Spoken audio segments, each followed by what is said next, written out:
Bonjour et bienvenue dans l'invité santé de Pourquoi Docteur.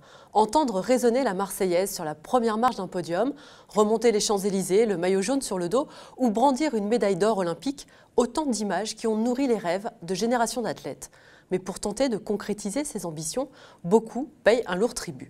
Entraînement exténuant, discipline de fer, propos blessants, conduite dopante. Où s'arrête la quête de l'excellence et où commence la maltraitance?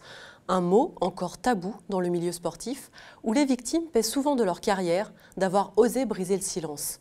Qui sont ces victimes? Tous les niveaux de pratique sont-ils concernés? Et comment éradiquer ces comportements? C'est ce que nous allons voir avec notre invité.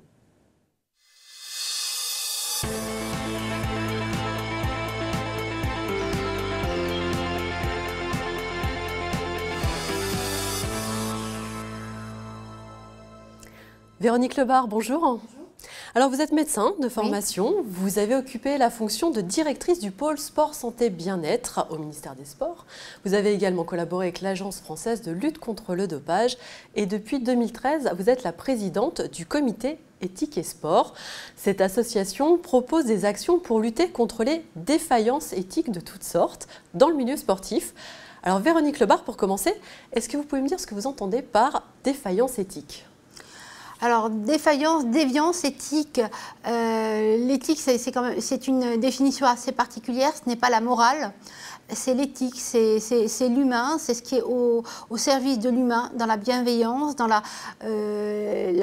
l'objectif étant la préservation de l'intégrité, de la dignité de l'humain. Alors en l'occurrence ici, le sportif, puisqu'on est dans un comité éthique et sport, c'est un peu ma définition un peu personnelle, mais c'est comme ça que je ressens les choses. C'est vraiment de la bienveillance, de l'humain, de la préservation et l'ouverture vers l'autre obligatoirement. Alors vous avez organisé il y a quelques jours à Paris un colloque consacré à la maltraitance dans le sport. Quand on évoque ce sujet, les images qui peuvent venir à l'esprit, c'est des centres d'entraînement en Europe de l'Est avant la chute du mur ou en Chine, où on a cette impression que voilà, la violence peut être un petit peu institutionnalisée, mais on ne pense pas du tout à ce qui peut se passer chez nous. Est-ce que le sport français est aussi touché? Le sport français, bien entendu, est touché, bien entendu. Le sujet est tabou. C'est vrai qu'on n'en parle pas, très peu, vraiment très peu. Actuellement, il n'existe pas en France de formation spécifique en maltraitance du sport. Même en maltraitance, en général, c'est très difficile d'en trouver de façon très ponctuelle chez les femmes enceintes. C'est vraiment très ponctuel, mais la maltraitance, j'ai l'impression qu'elle fait peur. Pourquoi? Je n'en sais rien. La maltraitance dans le sport, je pense que c'est quelque chose de très particulier parce que le sport, c'est un affrontement, obligatoirement. La performance est au centre de la problématique sportive et qui dit performance dit aller au-delà du bout et casser ce fond justement qui n'existe plus. Et les maltraitances, pour les sportifs, dans l'inconscient collectif en tout cas, du sportif, en tout cas du monde du sport, cette maltraitance quelque part serait légitime dans le verbe, dans le geste parfois, la maltraitance psychologique parce que c'est l'affrontement. Et dans le sport, il y a un gagnant et il y a un perdant. Et finalement, la violence fait partie du jeu. Exactement. Et vous le disiez, finalement, en France, on n'est peut-être pas très conscient de ce qui peut se passer. Est-ce qu'on est vraiment en retard par rapport à d'autres pays environnants? Alors, on est très en retard par rapport au Canada, mais on est surtout très en retard par rapport à l'Angleterre. Les champions du monde, là, c'est l'Angleterre.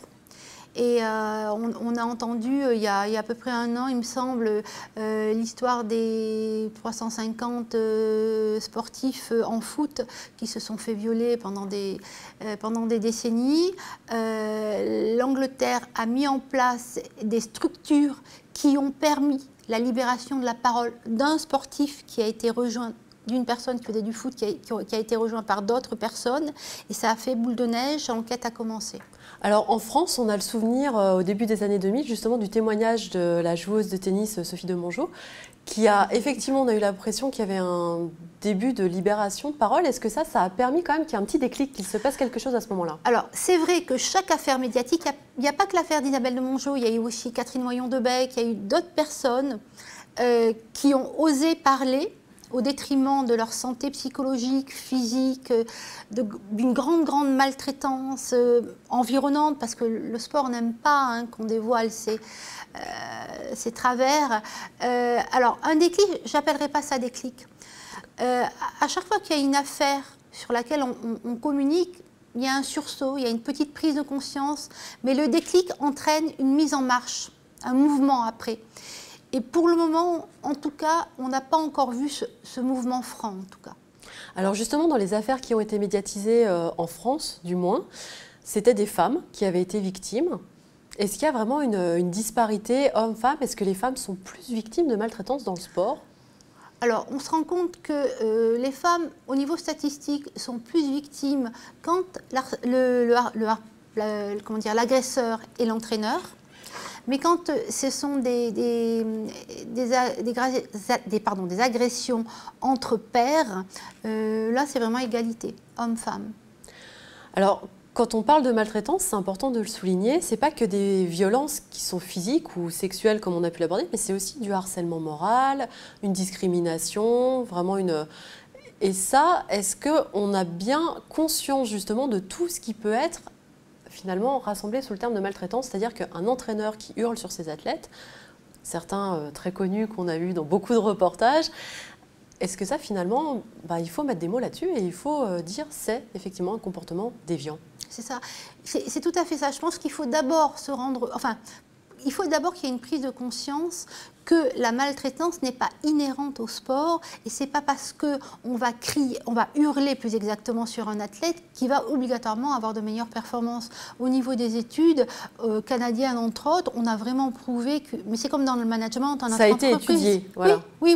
C'est exactement comme le management dans l'entreprise. Hein. C'est pas en hurlant ou en tapant sur un salarié ou un sportif qui va avancer plus vite. Alors peut-être ponctuellement sous la peur, il va y avoir une augmentation de la performance, que ce soit en entreprise, etc. Mais au long cours, le management par la bienveillance, on en parle et c'est une réalité. C'est exactement la même chose au niveau sportif.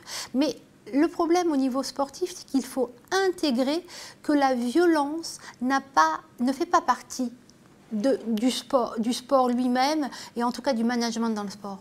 Et justement, donc vous l'avez évoqué, il y a ces violences qu'on dit horizontales, c'est-à-dire qui sont commises par d'autres athlètes, pas par un ascendant, pas par l'entraîneur, pas par quelqu'un du staff.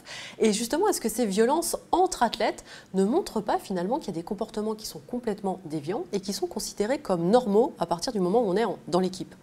Voilà, alors ça dépend des équipes, ça dépend des sports. Alors justement, est-ce qu'il y a des sports qui sont plus à risque de maltraitance ou qu'on sait maintenant être plus maltraitants ou toutes les disciplines peuvent être touchées? Toutes les disciplines peuvent être touchées. C'est vraiment... Individuel, collectif, oui, c'est pareil. Oui, tout à fait. Alors franchement, à partir du moment où il y a performance, toutes les disciplines peuvent être touchées parce que c'est par rapport, c'est ce que je disais tout à l'heure au début, l'affrontement est logique dans le sport, puisqu'il y a un gagnant, il y a un perdant, il y a un inférieur, il y a un supérieur.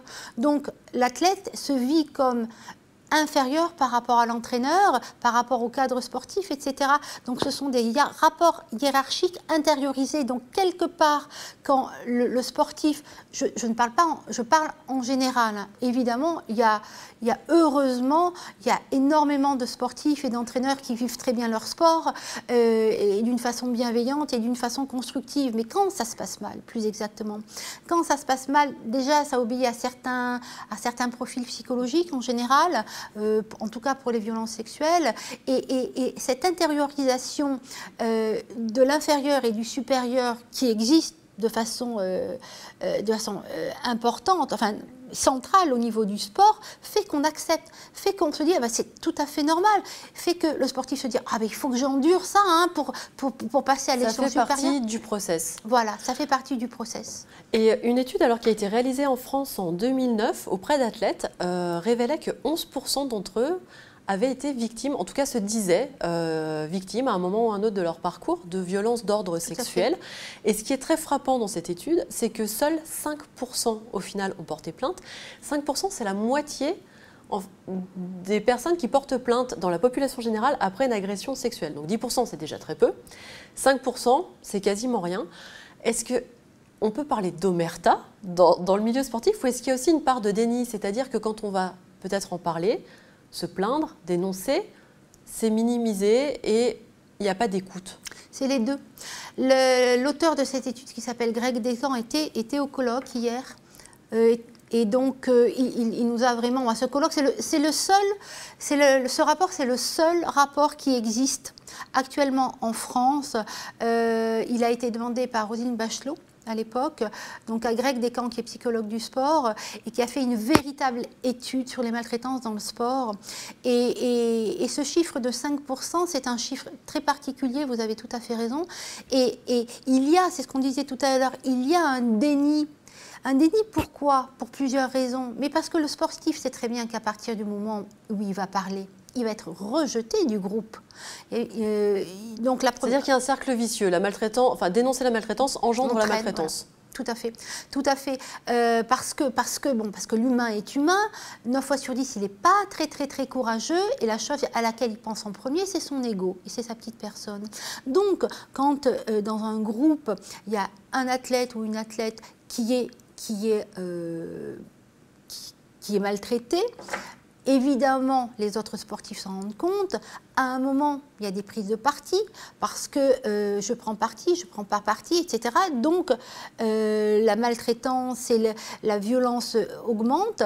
Et donc, c'est la machine, la grosse machine qui dit « vous ne parlez pas, vous exécutez ou vous sortez ». Et le sportif qui s'entraîne depuis des années, le sportif qui prépare les Jeux, par exemple, qui les prépare depuis 10 ans et qui peut-être avant un mois, les Jeux de Rio, on lui dit, bah, écoute, ou tu plies, ou tu ne vas pas à Rio, et ça fait 10 ans qu'il s'entraîne. Voilà, que fait-il? Alors, c'est quand même compliqué.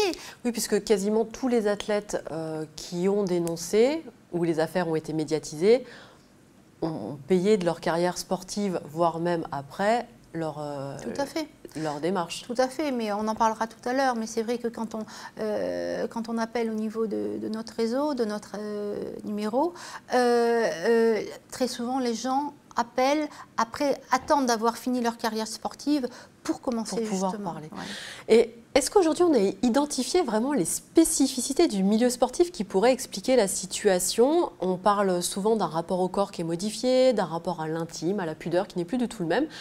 Est-ce que ça c'est objectivé ou est-ce que finalement ça Oui, tout à fait. Bon, la maltraitance existe dans tous les milieux. Hein, on a en tête ce livre d'une pianiste qui s'est fait maltraiter pendant des dizaines d'années par son père et qui faisait, je sais pas quoi, 10 heures de piano par jour, enfin je dois me tromper là, et qui était frappée à coups de ceinture par son père. C'était exactement le même problème. Et dans le milieu du sport, il y a la maltraitance qui existe partout, mais le corps est moins tabou.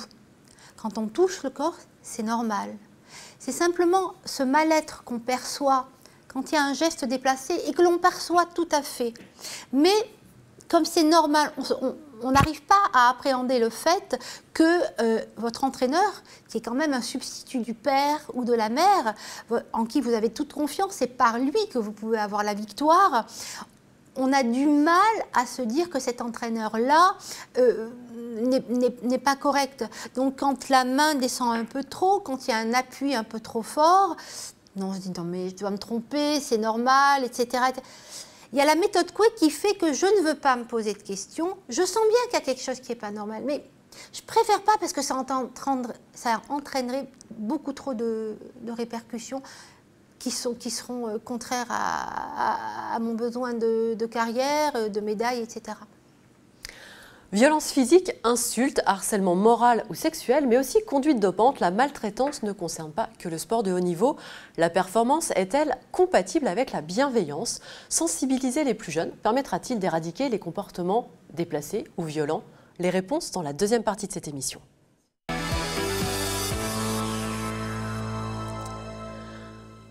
Véronique Lebar, je pense que c'est important de le souligner. Alors la maltraitance n'est pas réservée, entre guillemets, aux sportifs de haut niveau qui briguent justement des médailles olympiques ou voilà, des hautes performances. Ça peut se produire au club d'athlétisme municipal, au dojo, en bas de chez soi. Tout le monde peut être concerné. Ah, tout à fait. Que ce soit le sportif loisir, le sportif pro ou le sportif de haut niveau, tout le monde peut être concerné. C'est vraiment, vous avez la malchance de tomber sur un entraîneur qui est maltraitant, vous avez la malchance de tomber sur des pairs qui sont maltraitants. Quel que soit le niveau, la maltraitance existe. Mais justement, au niveau de ce rapport dont on parlait tout à l'heure, on se rend compte que plus le niveau est important, plus il y a de maltraitance quand même. Et donc cette possibilité de trouver des actes maltraitants un petit peu partout et qui peuvent conditionner aussi finalement les athlètes dès leur plus jeune âge à accepter, ça montre l'intérêt qu'il y a à sensibiliser vraiment les acteurs de terrain de manière très très large. La formation est un outil essentiel. La formation de tous, évidemment des encadrants sportifs, des parents, des sportifs. Et cette formation, c'est ce qu'on disait tout à l'heure, n'existe pas à l'heure actuelle. C'est-à-dire qu'il n'y a rien là-dessus pour les... Non, il faut absolument une formation parce que déjà, bon, c'est vrai que quand on forme quelqu'un, si ce quelqu'un est un mafieux à la base, il ne changera pas. Mais si c'est simplement quelqu'un qui a un problème de repère, qui se dit, moi on m'a toujours entraîné quand j'étais jeune en me hurlant dessus. Oui, parce qu'il y a un phénomène de reproduction des comportements. Bien sûr, bien sûr. Le schéma qu'on a dans sa tête, on le reproduit implicitement sans se poser obligatoirement la question du bien, du mal, du mieux, etc. Et avec la formation, il peut y avoir des prises de conscience en se disant, bon, on a un paramètre, on a surtout un repère. Et ce repère peut être apporté par la formation et l'entraîneur ou le sportif ou le parent, hein, bien sûr, peut se dire, ah, ce que je fais, c'est très très loin du repère. Et donc là, il peut y avoir une prise de conscience qui peut entraîner justement des actes, un entraînement plus bienveillant, etc. Alors vous parlez des parents, la plainte déposée par la joueuse de tennis Aravan Rezaï contre son père, qui à l'époque était aussi son entraîneur, pose la question justement du rôle des parents. Est-ce qu'il faut être très vigilant justement pour rester dans un rôle de soutien à ses enfants et pas devenir soi-même une source de pression, de stress et donc de maltraitance ? Tout à fait. Alors, j'irai même un peu plus loin. Il me semble que le fait d'être en même temps parent et entraîneur est impossible. On ne peut pas enlever sa casquette de papa ou de maman quand on arrive sur le terrain et ne prendre que la casquette d'entraîneur. Implicitement, l'enfant sera toujours l'enfant de ses parents. Il aura toujours envie de faire plaisir à son papa ou sa maman. Et quand l'entraîneur lui dit « fais 50 pompes et sous le soleil, même si tu as une tendinite, etc. etc. » eh bien j'ai envie de faire plaisir à papa, maman. Tout simplement. L'enfant ne fait pas la différence. Même l'enfant, l'ado, etc., etc. On ne peut pas, on n'est pas partagé en deux. C'est pour ça que, normalement, il ne faudrait pas être entraîneur. Et à part des gens qui sont vraiment conscients, justement, qui ont peut-être eu des formations, des prises de conscience. Mais honnêtement, c'est très, très rare parce que tout ça, c'est pulsionnel. Et les parents dont les enfants sont entraînés voilà, par d'autres personnes, est-ce qu'ils peuvent quand même, eux, apporter justement un regard et une vigilance qui peut permettre de mettre en évidence des comportements qui sont plus tout à fait ce qu'ils devraient être ? Tout à fait. Dans tous les cas, à 100%, rester parent. Rester parent, qu'est-ce que ça veut dire? C'est aimer son enfant, le lui montrer, lui exprimer le fait que quoi que seront son résultat, l'échec, peu importe, les parents sont là pour féliciter quand il a gagné et pour remonter le moral quand il a perdu et surtout pour banaliser et pour essayer de maintenir la notion de plaisir. Il y a des tas d'enfants qui sont maintenant en Pôle Espoir, Pôle France, qui sont là pour faire plaisir à papa et à maman, qui n'ont pas envie de faire leur sport.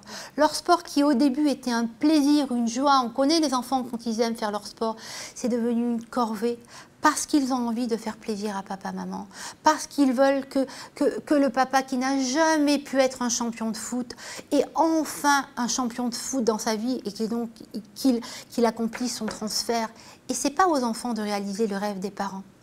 Ils doivent réaliser leur rêve et pour répondre vraiment précisément, les parents doivent rester parents. Alors, un autre point qu'on n'a pas encore abordé, c'est le dopage. Alors, certains témoignages font état justement d'une confrontation au dopage dans les toutes premières années d'une pratique sportive. Est-ce que là, on est aussi dans le cas d'une maltraitance et est-ce qu'on doit sensibiliser aujourd'hui les plus jeunes à ces problématiques ? Tout à fait. Alors, il est tout à fait vrai que le dopage... Alors, il n'y a pas d'études en France. Il y en a certaines aux États-Unis. Celles qui existent aux États-Unis font montre d'un début de dopage chez des enfants de 8 ans. En France, il n'y a pas d'études de ce style. On ne voit pas pourquoi on serait différent. Par exemple, moi j'ai un entraîneur qui m'a relaté le fait que quand lui-même était en natation, à la sortie de la piscine, il avait 7 ans. À la sortie de la piscine, l'entraîneur, au lieu de leur tendre la serviette, leur donnait certaines petites pilules et disait aux enfants « ça va vous réchauffer, ça va vous réchauffer ». Il me racontait aussi qu'avant les compétitions, on donnait aux enfants 5 cafés serrés pour leur donner la pêche. Je ne suis pas sûre que ça soit très, très efficace, mais bon. Donc voilà, il y a aussi, on a entendu des histoires de parents qui dopent leur enfant, qui dopent l'adversaire.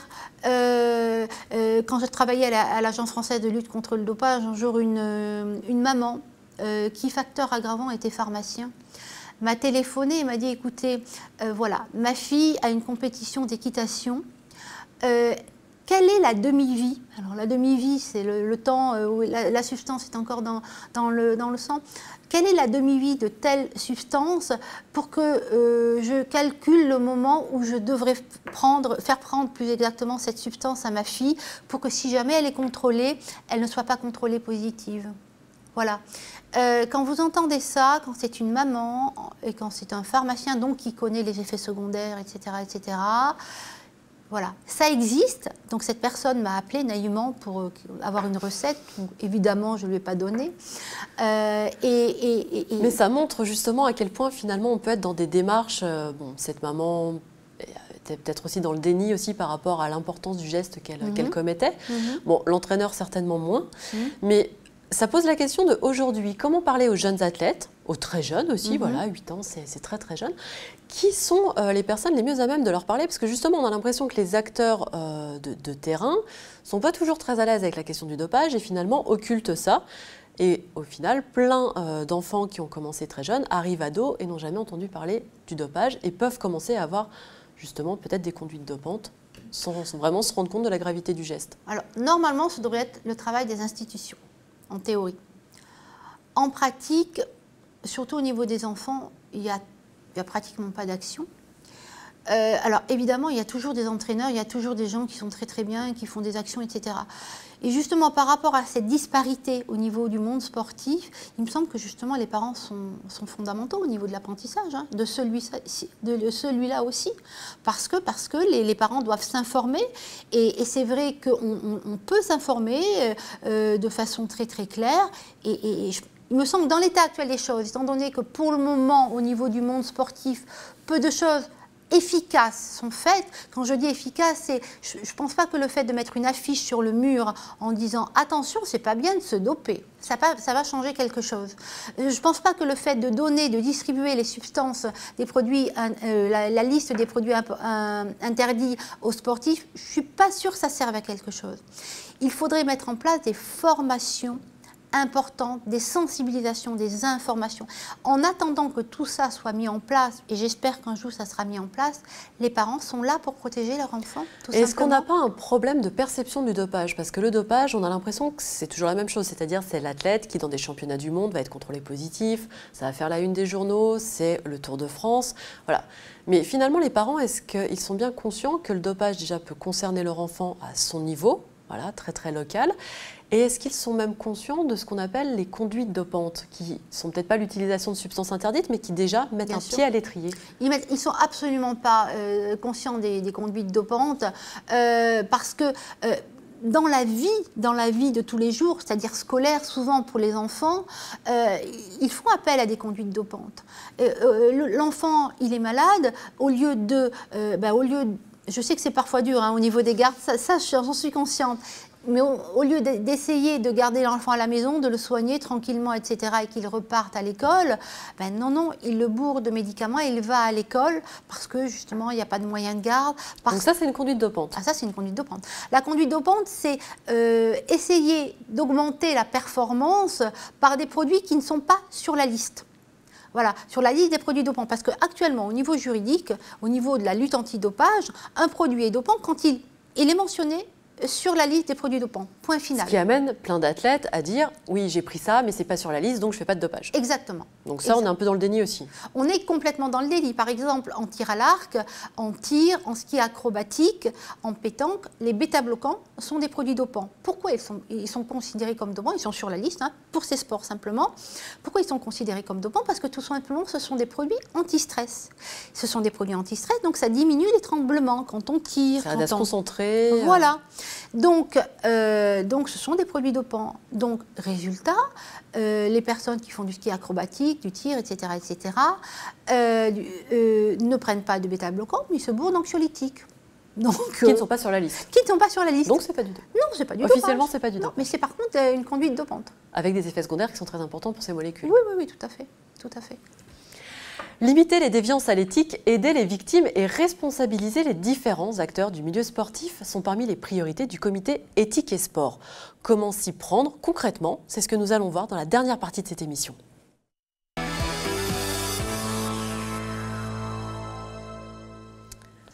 Véronique Lebar, le comité éthique et sport, dont je rappelle que vous êtes la présidente, se présente non pas comme un think tank, mais comme un do tank. Donc si je traduis, vous ne vous contentez pas de réfléchir, mais vous essayez de proposer des actions concrètes. Parmi celles-ci, la création d'un réseau, justement, dédié à la maltraitance. Est-ce que vous pouvez nous en dire plus sur cette initiative? Oui, tout à fait. D'abord, c'est un réseau dédié aux maltraitances, avec un S. Alors, ce numéro a été créé il y a à peu près 1 an. Nous l'avons lancé officiellement donc, aux rencontres éthique et sport lors de la journée lutte contre la maltraitance. C'est un numéro qui s'adresse bien entendu aux victimes des maltraitances dans le sport, mais aussi aux témoins de maltraitance, mais aussi aux personnes qui aimeraient avoir des renseignements. La personne qui reçoit les appels est une psychologue spécialisée en maltraitance ou un médecin. Et là, cette personne, une fois qu'elle a pris l'appel, elle agit en fonction de ce qu'elle entend. Donc évidemment, elle écoute la victime. Et nous avons donc créé, cette psychologue fait partie d'une cellule. Cette cellule est composée donc de la psychologue, d'une avocate, d'un gendarme, d'un médecin.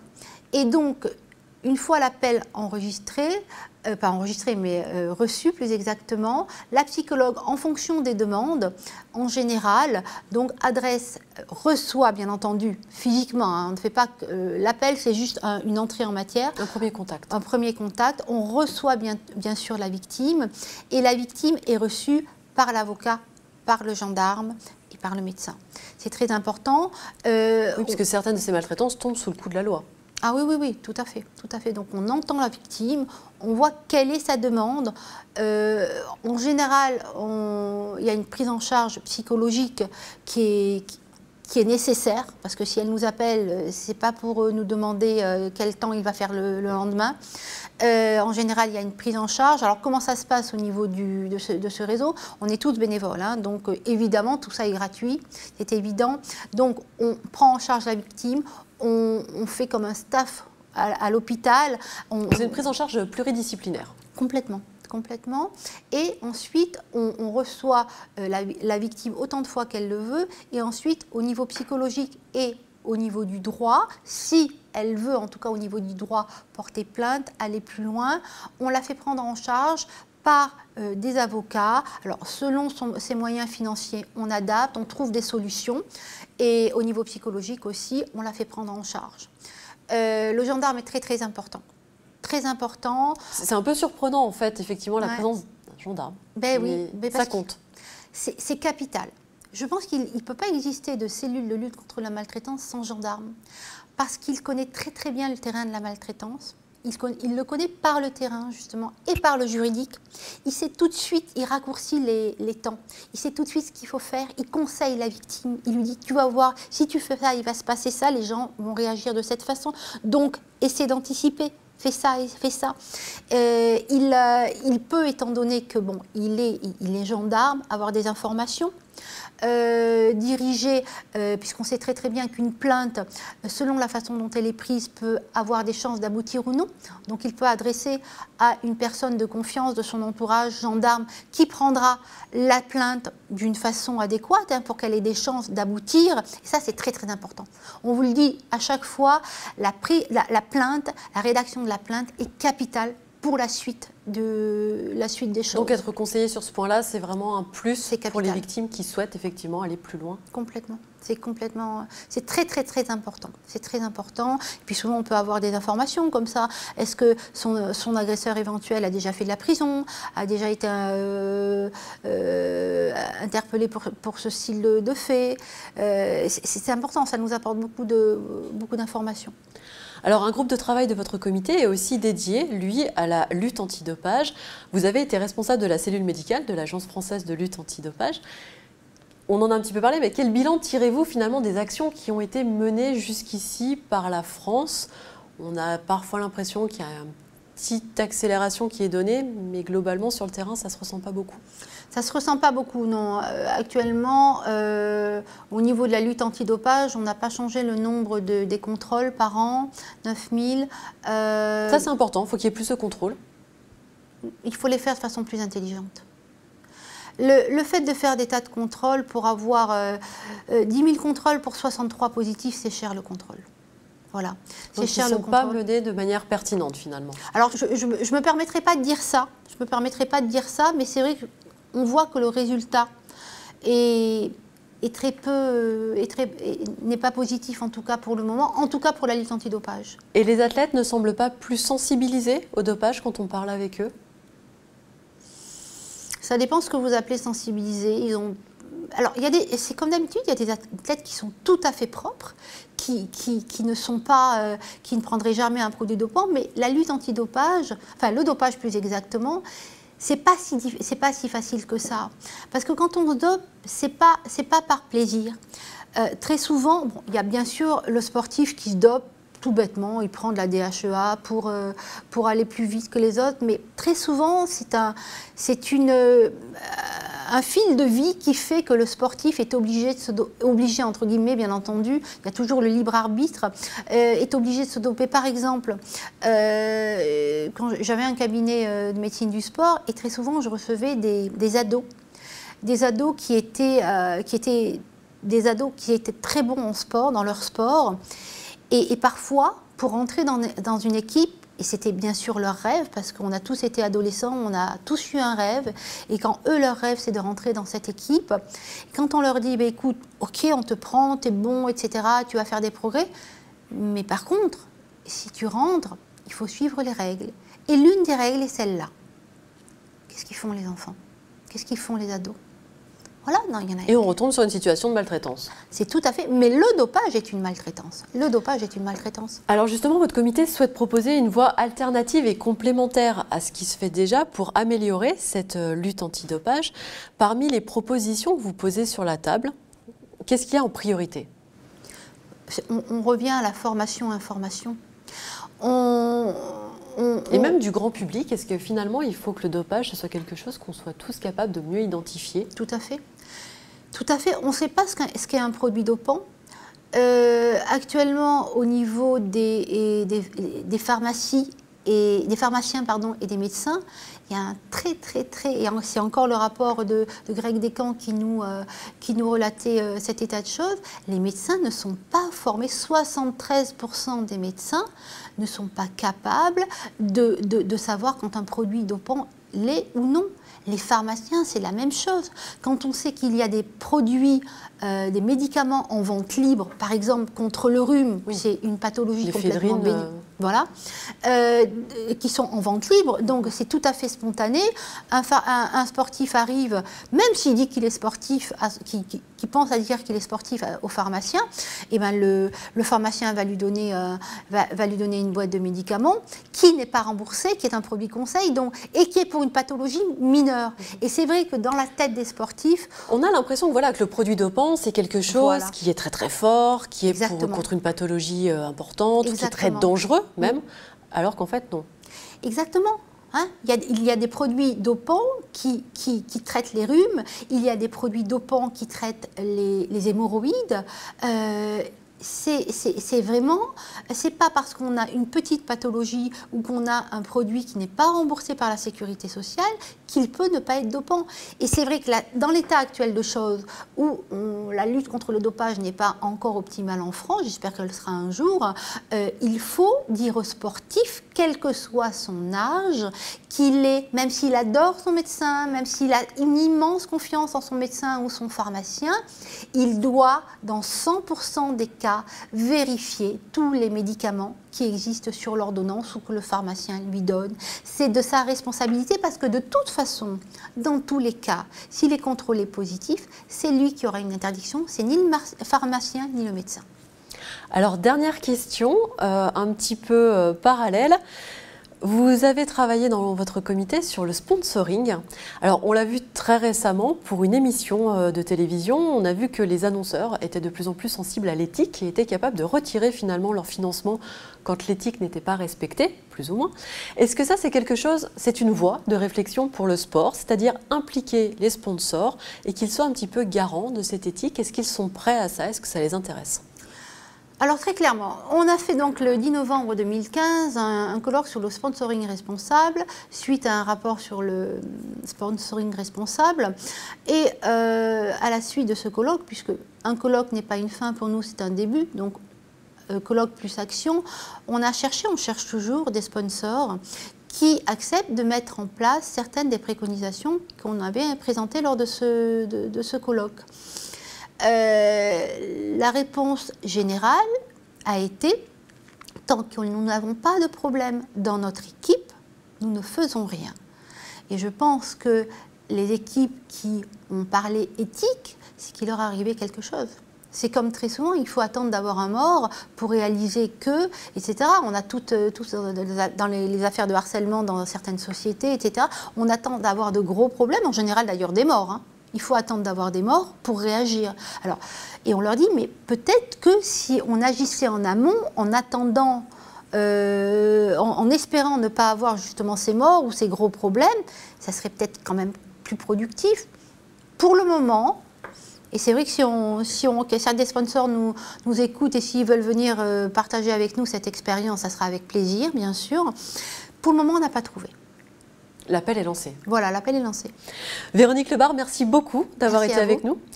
Avant de nous quitter, je rappelle le numéro d'écoute qui a été mis en place donc par le comité éthique et sport pour les victimes de maltraitance ou les personnes qui souhaitent s'informer aussi. C'est le 01 45 33 85 62. Nous, on se retrouve la semaine prochaine pour un nouvel invité santé. Merci de votre fidélité et à bientôt.